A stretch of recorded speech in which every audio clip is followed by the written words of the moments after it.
this place is great! Look! It's the princess! This is gonna be a running gag in each episode, isn't it?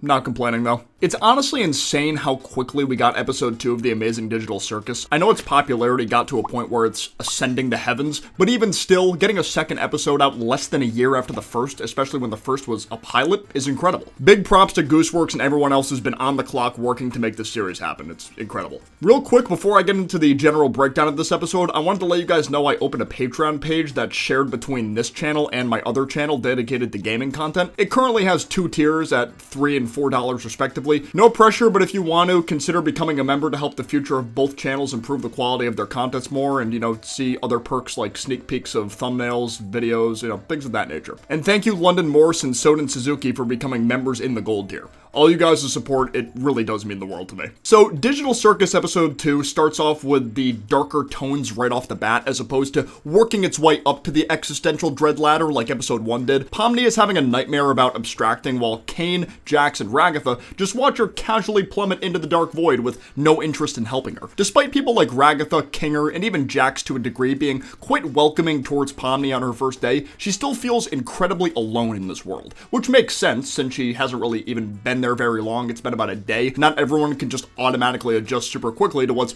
essentially a brand new way of existence with no choice in the matter of how this new existence even plays out. It's an absolutely insane thing for a real person to go through. Even when Ragatha came to wake Pomni up the next day, Pomni was still being very distant and almost non-responsive to Ragatha, who was just trying to let Pomni know she didn't hold a grudge against her for how everything went down with Kaufmo's rampage. I know Jax has been the obvious fan favorite because of his smooth talking, love for violence, and being voiced by the incredible talented Michael Kovac, but honestly, after this episode, Ragatha might be my favorite character of the show. Not only does it seem like she's the most mentally sound of the group, but her voice of reason shtick is never really annoying. I know sometimes that trope can be annoying for some, but she isn't annoying with it. It's noble, but also very funny when Jax in particular just screws with her whenever she tries to mediate a situation. You should not ram them. Pomni's still on board.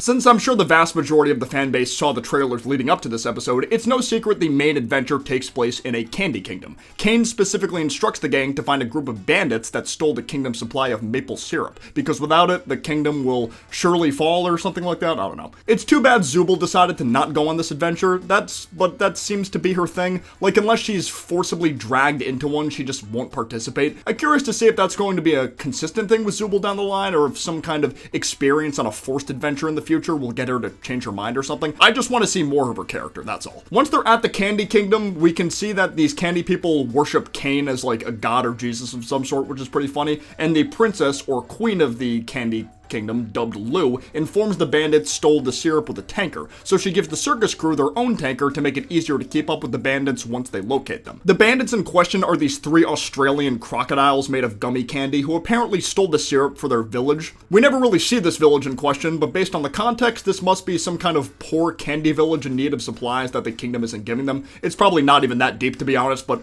content brain gets the better of me sometimes. Real quick, I just want to give some appreciation to how well done the entire driving chase sequence was done. Everything felt very expressive. I'd argue these scenes are the most expressive the animation has been in the show so far. Pomni getting all stretched out, Kinger trying to help but failing miserably, the purple croc doing all those poses. I loved it all. I found out while scripting this video that those scenes were boarded by Niza on Twitter and animated by Kevin Temmer. So great job to those two in particular. Apparently the boot bazooka that Jax used on the purple croc was a reference to Donkey Kong 64, specifically Funky Kong using an almost identical weapon against King K. Rool at the end of the game. Good to know the crew is cultured. Also, the different tricks the purple one kept doing after he fell off the truck reminded me of that snowboarding minigame from, I think, Mario Party 6, where you have to keep hitting the buttons clockwise to rotate the snowboard. I'm sure that wasn't the intention for the scene, but that's what I thought of when I first saw it on my watch through. Eventually, the 2 trucks go off course, with Pomni and the yellow croc named Gummy Goo getting separated from their respective crews. But they don't just end up in a different area of the kingdom, instead completely out of bounds of the main area. The scenes that took place in this area were my favorites for obvious reasons. You see, the entire first episode focused on how the people who were transported from the real world to the circus try to deal with their new lives here, with Kaufmo being used as an example of what can happen when things become too much to handle. Whereas this episode tries to shift that same concept onto the NPC characters of the overall game that is the Digital Circus. Gummy Goo starts stumbling around this dark area where he eventually finds the models of him, his companions, and other major members of the Candy Kingdom, all of whom are doing T-poses. I appreciate the length the crew is going to make this whole world feel like as much of a real video game as possible. For those who may be unaware, video games will have models deep in the files of said games of both playable and non-playable characters, like this image of Mario in sunglasses from Super Mario Sunshine. Gummy Goose sees the model of himself and begins to question his entire existence, not understanding why there were only some models in that line and none of the Digital Circus people had a model. Obviously, we know why they don't, since they're not characters that originated from the game, so there's no pre-established code for them, but Gummy doesn't understand and can't fathom how any of what he's seeing is real. The fact that the game's NPCs can even feel emotions like this is pretty interesting as is. With how episode 1 played out,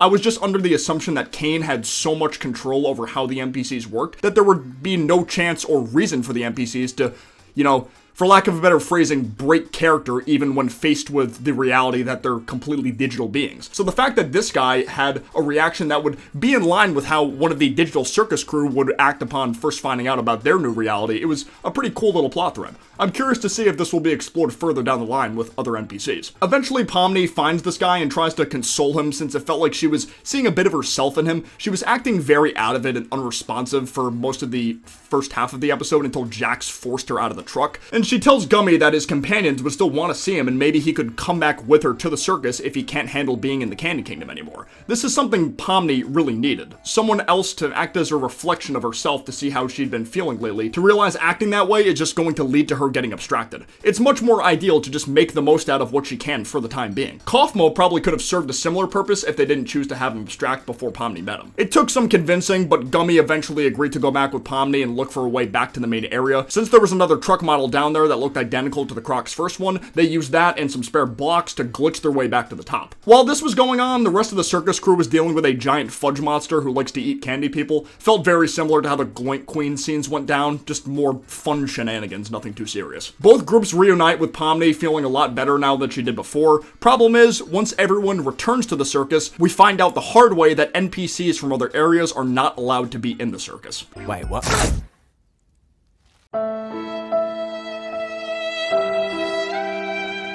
It sucks Cain did this, but I can at least understand why. Cain is programmed to make sure everything stays in line with the game's currently unspoken set of rules, and he doesn't want to lose track of that. Like not being allowed in the void, or NPCs not being allowed in the circus den. He's the most chaotic, neutral character there is. Pomni trying to do a good deed? Nope, doesn't matter. Rules are rules. It does suck this guy is dead. I did like him, but Ragatha did say Cain likes to sometimes reuse NPCs, so hey, maybe he could actually come back. Question is, will he have any recollection of what happened before? I doubt it, but maybe he will. The ending of the episode was quite sad, too. Basically, everyone except for Jax participates in a small service for Kaufmo, which shows Pomni just how much these guys care for one another. It is interesting that Jax didn't join them, but I guess, the idea of funerals are not something he wants to be around right now. I don't know why, but maybe that'll be explained later. But after seeing everybody's kind words for Kaufmo, Pomni doesn't feel as alone, and this was nicely shown through Pomni's falling dream sequence of her being now saved by her friends instead of falling endlessly. In a place like this, all you really have is each other. And to make a bit of an obscure reference, it reminds me a lot of the MGM show From, specifically how Sheriff Boyd Stevens wants to run his community. Because of all the horrible things they have to deal with on a regular basis, and they also can't escape this area, he is always urging people to be as united as they can, because it's the best way to keep them productive and from completely losing their wills to live. All in all, very solid episode. The quality was just as good as episode 1's, and I'm looking forward to seeing episode 3.